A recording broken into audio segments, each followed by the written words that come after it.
आदाब नाजरीन, मैं हूं त्रिदीप रमण। एक बार फिर से हाजिर हूं दुनिया जहां से निराले टीवी शो हिंदुस्तान हमारा लेकर। इतवार की इस महकी हुई सुबह जब आप फुर्सत के चल लम्हों का लुत्फ उठा रहे हैं, हम आपकी खिदमत में लेकर हाजिर हैं हिंदुस्तान हमारा का ये संडे स्पेशल। आज का संडे स्पेशल इस मायने में भी खास है कि आज हम वतन में हम पेश करने वाले हैं महात्मा गांधी इंटरनेशनल हिंदी यूनिवर्सिटी वर्धा में राइटर इन रेजिडेंस और हिंदी अदब की जानी मानी मैगजीन हंस के कंसल्टिंग एडिटर मशहूर अफसाना निगार और अदीब संजीव को। मेरी आवाज सुनो में हम आज पेश करने वाले हैं एक खास पैकेज कि क्या पढ़े लिखे नौजवानों को लुभा रही है दहशतगर्दी। आदाब नाजरीन, मैं साइमा खान आपका इस्तकबाल करती हूँ दुनिया जहां से निराले टीवी शो हिंदुस्तान हमारा में। आज के संडे स्पेशल शो में सबसे पहले वक्त है मेरी आवाज सुनो पेश करने का। पिछले कुछ सालों से दहशतगर्दी और इंतहा पसंदी के नाम पर जिस तरह से मुस्लिम नौजवानों की गिरफ्तारियां हो रही हैं, उससे एक सवाल पैदा हो रहा है कि क्या मुल्क में दहशतगर्दी और इंतहा पसंदी के नाम पर हो रही गिरफ्तारियां महज सरकारी खानापूर्ति है या वाकई दहशतगर्दी मुल्क की नई पीढ़ी को पसंद आ रही है।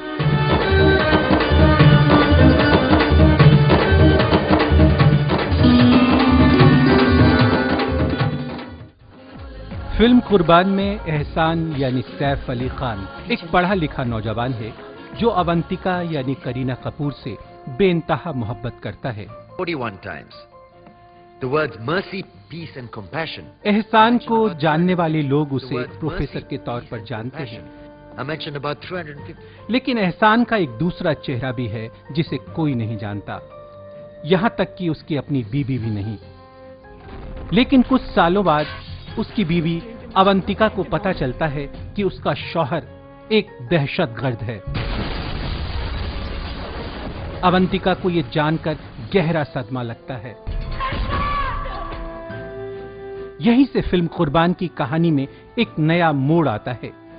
फिल्म कुर्बान में एहसान महज एक फिल्मी किरदार है, लेकिन कई दफे फिल्मों की कहानियां और उनके किरदार असल जिंदगी में भी नजर आ जाते हैं। 9/11 के वाकयात को शायद ही कोई भूल पाया हो। अमेरिका के वर्ल्ड ट्रेड सेंटर पर हुआ ये जिहादी हमला शायद दुनिया को चौंकाने के लिए काफी था। इस हमले से एक बारगी पूरी दुनिया सहम गई थी। सनद रहे कि इस हमले में तकरीबन 3000 बेकसूरों की जानें चली गई थी। इस हमले से जुड़े 24 दहशतगर्दों के नाम जब सामने आए तो दुनिया हैरान रह गई, क्योंकि इनमें से ज्यादातर जिहादी पढ़े लिखे नौजवान थे।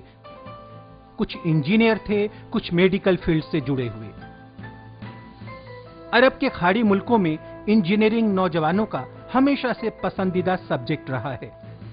अगर सऊदी अरब को छोड़ भी दिया जाए तो लगभग सभी खाड़ी मुल्कों में इन इंजीनियरों के लिए रोजगार के मौके काफी कम रह गए हैं। उन्हें तनख्वाहें भी ठीक ठाक मिल जाती हैं। ऊंची तालीम हासिल करने के बावजूद राह भटके नौजवानों के दहशतगर्दों के कैंपों से जुड़ने का पहला मामला अफगानिस्तान में नजर आया, जब कई पढ़े लिखे नौजवान यूएसएसआर के खिलाफ एकजुट हुए। आज सीरिया इनका गढ़ बन रहा है। बोस्निया और चेचन्या में भी इनकी मौजूदगी देखी जा सकती है। आदमी जब भी भटक जाता है जब उसके हाथ में कोई काम नहीं है या वो कोई पढ़ना नहीं चाहता है। ये दो ही चीज है, या काम नहीं है या पढ़ना नहीं चाहता है या कुछ करना नहीं चाहता। तो जब आदमी आसान चीज के लिए जब आसानी के तरफ चले जाता है, मैं अगर इधर करूंगा तो मुझे आसानी से पैसे मिल जाएंगे, मैं ये करूंगा तो आसानी से पैसे मिल जाएंगे, बट उसके जो कॉन्ट्रैक्ट उसके पहले उसके बाद में जो प्रॉब्लम होते हैं वो समझते नहीं। मौजूदा दौर में दहशतगर्दी का जो चेहरा हम सबके सामने आया है, उससे यही कहा जा सकता है कि दहशतगर्दी ने न सिर्फ अपनी दिशा बदली है बल्कि उसकी सोच भी बदली है। अब उसके पास न सिर्फ उम्दा किस्म के हथियार हैं बल्कि उसके पीछे शातिर लोगों की सोच भी काम कर रही है। तो जो आतंकवादी संगठन है ये अपना मकसद साधने के लिए हमेशा ऐसे लोगों की तलाश में रहते हैं जो मजहबी जुनून का शिकार होकर इनके मकसद के लिए अपनी जान देने को तैयार रहें। और वो अपनी जिंदगी से निराश लोग कोई भी हो सकते हैं, पढ़े लिखे भी हो सकते हैं, अनपढ़ भी हो सकते हैं। पूरी दुनिया जानती है कि दहशतगर्दी का सबसे बड़ा सिरमौर ओसामा बिन लादेन एक सिविल इंजीनियर था। अल जवाहिरी एक सर्जन है। ट्विन टावर को जमींदोज करने की मंसूबा बनाने वाला मोहम्मद अट्टा आर्किटेक्ट था। इंजीनियरिंग के छात्रों की तरफ आतंकवादी संगठनों का ध्यान इसलिए जा सकता है कि उनके पास इनोवेटिव आइडिया हो सकते हैं। दहशतगर्दों की हालिया गिरफ्तारियों से ऑक्सफोर्ड यूनिवर्सिटी भी अक्सर सवालों के घेरे में आई है। यहाँ से पढ़े लिखे नौजवानों की एक लंबी फहरिस्त है जो ऐसी वारदातों में शामिल बताए जाते हैं। ऑक्सफोर्ड यूनिवर्सिटी के एक रिसर्च में यह भी पाया गया है कि इंजीनियरिंग के स्टूडेंट अकेले रहना पसंद करते हैं, इसीलिए अक्सर उनकी इस मेंटल स्टेटस का फायदा उठाकर उनका ब्रेन वॉश किया जा सकता है और उनके दिलो दिमाग में मनचाही तस्वीरें बिठाई जा सकती है।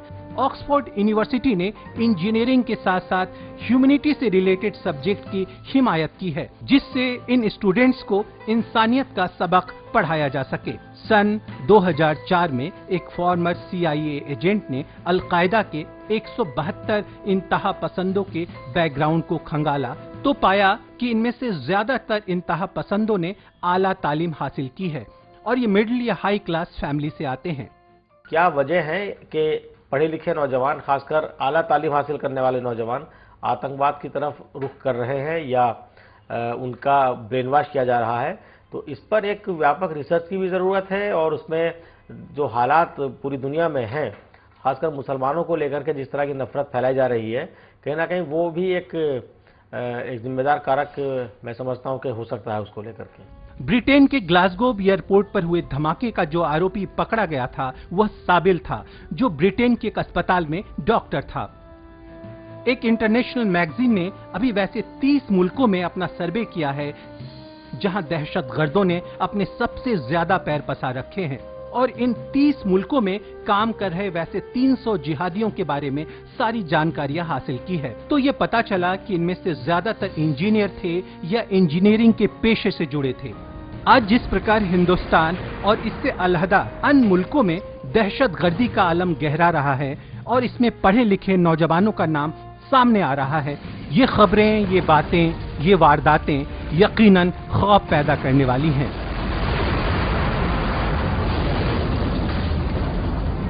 और कौम के शफाफ चेहरे पर एक बदनुमा दाग के मानिंद सामने आ रही हैं। दर्द इन पलकों पे जमी सी है, कह गए हम ये किससे दिल की बात।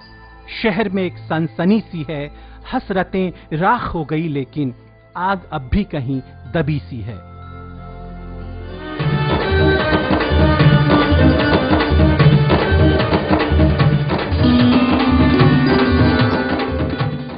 मेरी आवाज सुनो पेश करने के बाद अब वक्त है एक छोटे से ब्रेक का, पर आप कहीं जाइएगा नहीं, क्योंकि ब्रेक से वापस लौटने के तुरंत बाद हम पेश करने वाले हैं हमवतन। आज के हमवतन में हम रूबरू कराएंगे मुल्क के अजीम अफसाना निगार और अदीब संजीव से, जो फिलवक्त महात्मा गांधी इंटरनेशनल हिंदी यूनिवर्सिटी वर्धा में राइटर इन रेजिडेंस हैं। आप कहीं जाइएगा नहीं, वक्त की धड़कनों को यूं ही संभाल कर रखिएगा। हम लौट कर आते हैं पल दो पल में। जो उन्होंने भाषा दी वो बिल्कुल हिंदी, न तो हिंदी थी न तो उर्दू थी, बिल्कुल हिंदुस्तानी थी।